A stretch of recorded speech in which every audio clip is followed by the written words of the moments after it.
For daily ask Reddit, doctors of Reddit, what was the most overdramatic or underdramatic patient you ever had?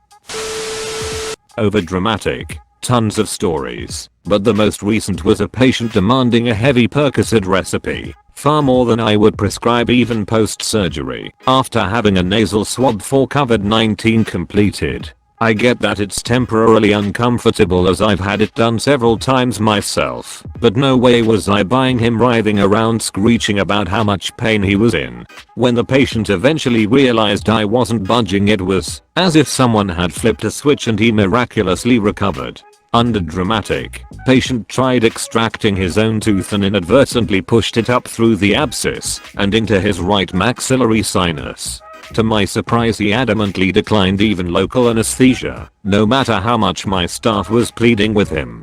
Patient autonomy is a gray area here in the US, given how insanely litigious everything is, so after receiving clearance/written consent to proceed with treatment, I figured he'd just have to learn the hard way. Instead of performing a lateral window root tip retrieval, I took a surgical suction tip/curette and removed all 3 fragments through the alveolar ridge, warning him several times beforehand that it would hurt like hell.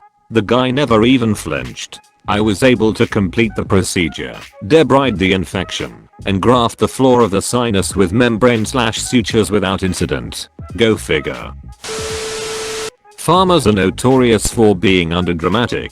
Had a farmer a while ago who was up a tree for some reason and fell out. As bad luck would have it, someone had left a dirty meat hook at the bottom in the tree and he landed on it, impaling his butt cheek. He proceeded to pull it out, finish what he was doing, drive himself home, and go to bed.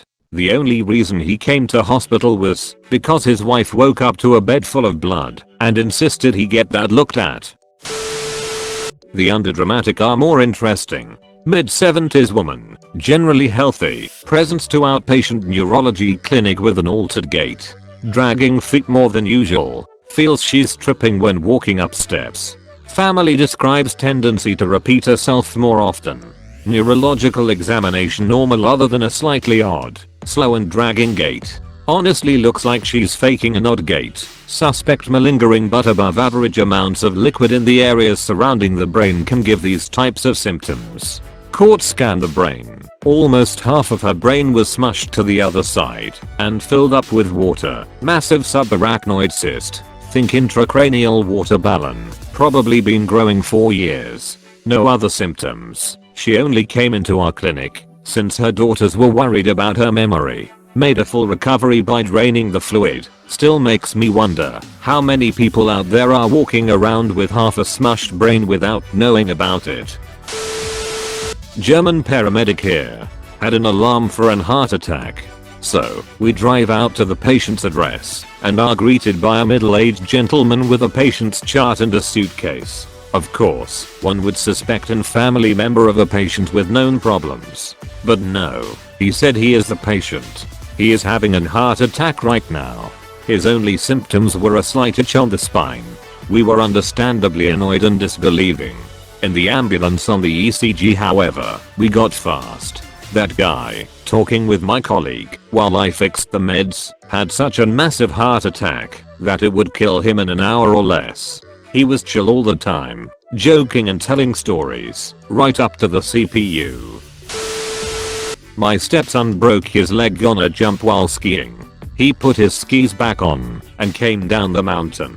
He told his dad he had fallen pretty hard, but wasn't in much pain. The next day he said his leg was clicking when he walked. Sure enough, he had fractured both bones in the lower leg. I once cared for a repeat self-harmer that put a knife into their neck, regretted it, taped it in place, and bicycled to the hospital. A few miles, past carfuls of normal people, parked the bike, walked into Tridge to check in. Through a waiting room of grannies and kids and men with chest pain. With a kitchen paring knife duct taped in place sticking straight out.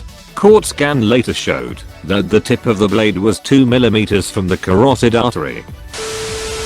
6,070-year-old lady arrives at trauma. She was being chased by a cow, running for her life, and fell off a ducking 2-meter ledge. She had several fractures, but only really complained about her leg. and tried to get up and walk away several times telling us she was fine. Initially we thought she had some head trauma and was completely disoriented, but it turns out she was just that stubborn.